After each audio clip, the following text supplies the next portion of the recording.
If you've been watching Scotland History Tours, then you'll know that I've been making a series of videos about the people who made Scotland. The Scots, the Britons, the Picts, the Angles, and today, those cheeky wee monkeys to the northern seas, the Vikings.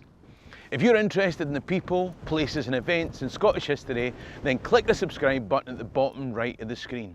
In the meantime, let me tell you their story. Now, I've brought you to the Isle of Lewis in typical Hebridean weather, to the standing stones at Callanish. Now, they've been here since before anyone thought of Picts or Romans or Angles and Scots. They were certainly already here long before the Vikings arrived. Now, we all know the Vikings, don't we? The rapey, pillagey, godless murderers that struck terror into the hearts of God-fearing early medieval inhabitants of these islands. And yet today, who doesn't like a Viking?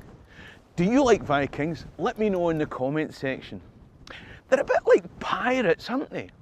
You know they're wrong and a scourge of decent folk, but somehow put a parrot on their shoulder and a peg on their leg and they're armless. I'm not proud. I've said before that Scots have a strange relationship with Viking colonists on the one hand and English colonisers on the other. One's forgiven, but the other isn't. And I know that the English aren't a homogeneous group. Working class Geordies are our pals. Posh Southerners, not so much. But Vikings weren't homogeneous either. There were the Danes who palled about with Uhtred of Bebbanburg in the Last Kingdom. There were the Swedes who did other stuff. And of course, up here, there were Norwegians. Actually, each month I record conversations with experts for the Patreon member page. If you'd like me to ask an expert your questions to get a deeper insight into Vikings in Scotland, then let me know in the comment section and I'll try to organise an expert.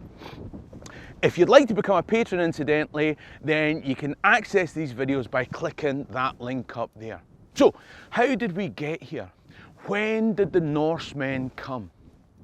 In England, folks will focus on that first Viking attack on Lindisfarne Abbey in 793 AD.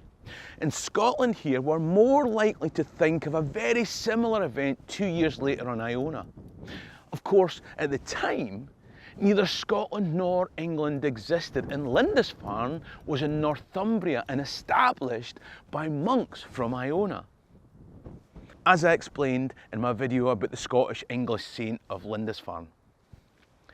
The Norse raided Iona again in 802, 806 and 825, but these weren't their first jaunts across the North Sea.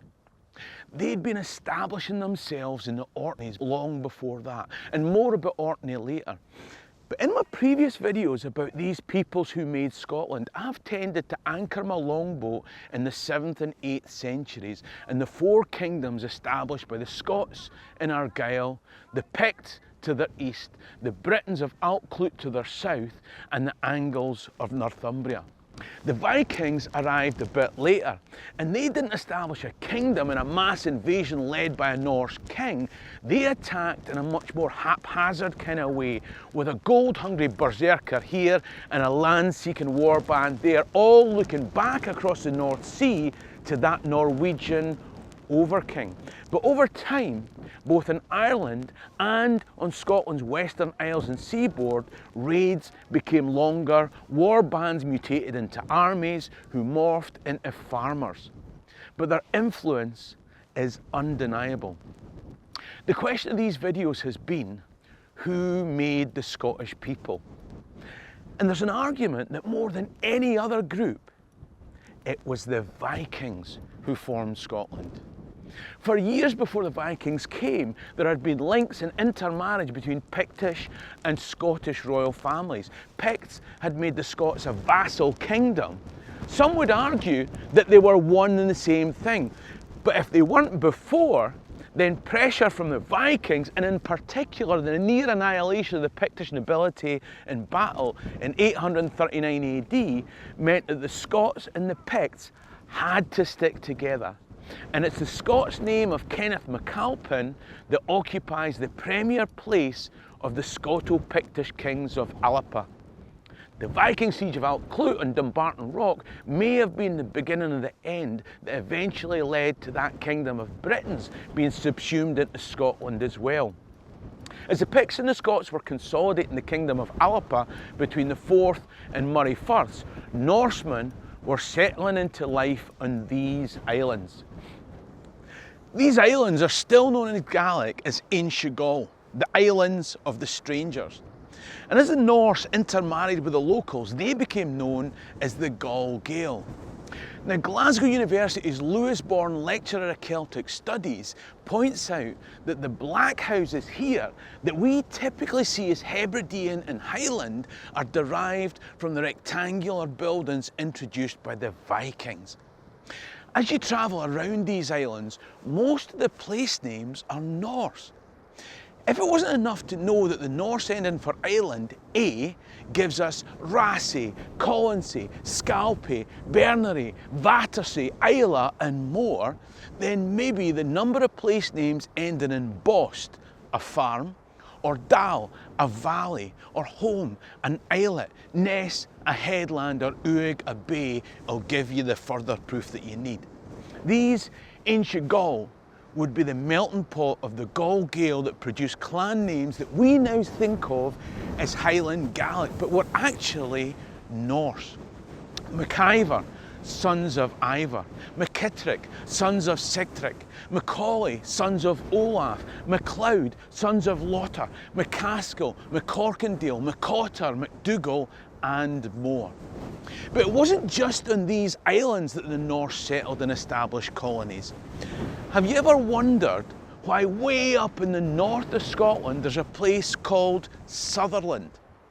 See, if you were the Norse people who lived and controlled that area, you look back to Orkney and ultimately Norway from these southern lands, and of course that was Sutherland.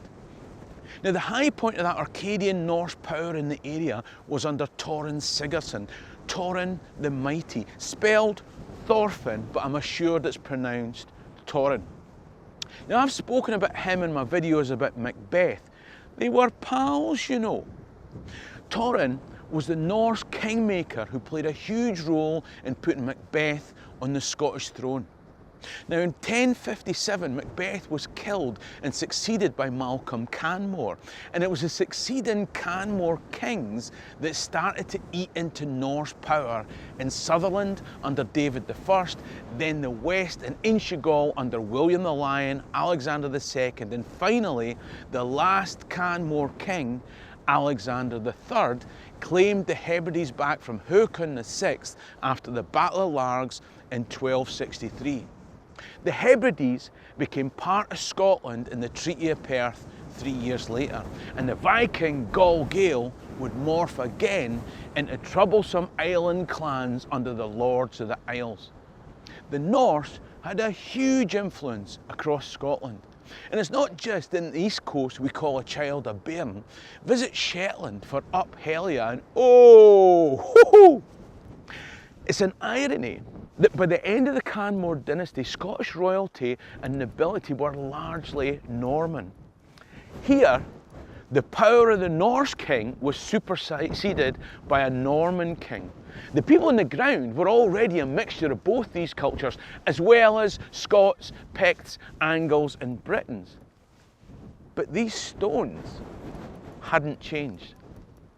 Of course, the Normans were just Norsemen who had invaded and settled in France, giving birth to William the Conqueror's Normans 5 generations later.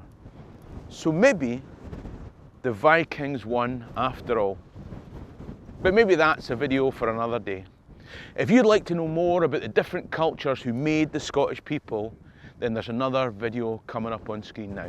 In the meantime, ha' mi an dóchas gon bí lama alive. Cheerio and rasta.